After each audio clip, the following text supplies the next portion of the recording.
दोस्तों, पिछले कुछ समय से बॉलीवुड में बायोपिक फिल्मों का चयन तेजी से बढ़ा है। इन दिनों ऐसी ही एक बायोपिक फिल्म सुर्खियों में है। हम बात कर रहे हैं संजय भंसाली की चर्चित फिल्म गंगूबाई कठियावाड़ी की। इस फिल्म में Bollywood actress Alia Bhatt lead role में है। इस फिल्म में आलिया भट्ट गंगूबाई का किरदार निभा रही हैं। गंगूबाई कठियावाड़ी एक ऐसी महिला थी जिसने अपने जीवन में बहुत दयनीय स्थिति देखी। एक संपन्न परिवार में जन्म लेने के बावजूद उनके जीवन में ऐसी कठिन परिस्थितियां आईं जिसने उसे अपराधी, डॉन, एक वैश्या और एक बिजनेस वुमन बना दिया। तो चलिए दोस्तों, आज हम जानते हैं गंगूबाई कठियावाड़ी कौन थी। दोस्तों, गंगूबाई का जन्म साल 1939 में गुजरात के कठियावाड़ा नामक स्थान पर एक संपन्न परिवार में हुआ था। गंगूबाई का असली नाम गंगा हरजीवन दास कठियावाड़ी था और उनके परिजन वकालत से जुड़े थे। गंगूबाई अपने परिवार में इकलौती बेटी थी। गंगूबाई के परिजन उन्हें पढ़ा लिखा कर कुछ बड़ा बनाना चाहते थे, लेकिन गंगूबाई का मन पढ़ाई में नहीं लगता था। गंगूबाई फिल्मों में काम करना चाहती थी।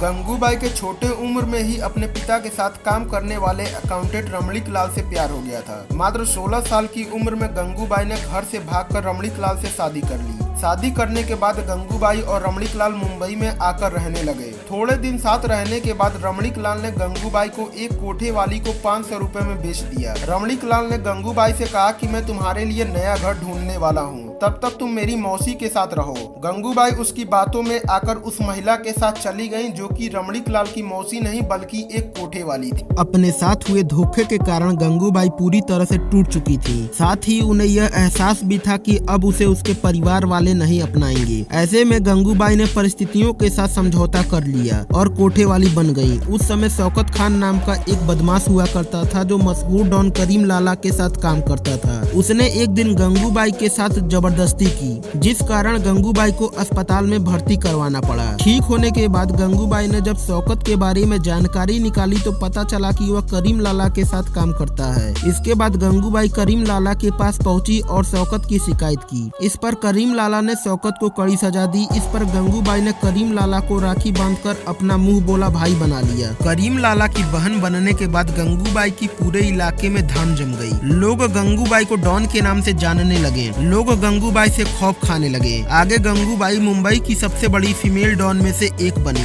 गंगूबाई को जब प्रसिद्धि मिली तो उसने कोठे पर काम करने वाली महिलाओं के लिए कई सही काम किए। गंगूबाई का कहना था कि यदि मुंबई में रेड लाइट एरिया में काम करने वाली औरतें ना हो तो मुंबई की औरतों का घर से बाहर निकलना मुश्किल हो जाएगा। हालांकि वह अपने कोठे पर एक भी ऐसी महिला को नहीं रखती थी जिसका वहां पर काम करने का मन नहीं हो। उन्होंने ऐसी कई लड़कियों को घर वापस भेजने में मदद की जिन्हें धोखा देकर बेच दिया गया था। गंगूबाई ने धीरे धीरे कोठे पर काम करने वाली महिलाओं की सुरक्षा और उनके साथ हो रहे अन्याय के खिलाफ आवाज उठाना शुरू कर दिया। इसके अलावा गंगूबाई ने उन लोगों के खिलाफ भी जमकर आवाज उठाई जो लड़कियों को जबरदस्ती इस काम में लाते थे। गंगूबाई ने कामाठीपुरा में हुए घरेलू चुनाव में हिस्सा लिया और जीत भी हासिल की। उन्होंने मुंबई के बहुत से अनाथ बच्चों के लिए भी बहुत बड़े बड़े काम किए हैं। दोस्तों, माफिया क्वीन ऑफ मुंबई के अनुसार एक बार गंगूबाई ने अपने राजनीतिक परिचितों की मदद से तत्कालीन प्रधानमंत्री जवाहरलाल नेहरू से मिलने के लिए वक्त मांगा था। इस मुलाकात में गंगूबाई के विचारों से नेहरू जी भी खास प्रभावित हुए थे।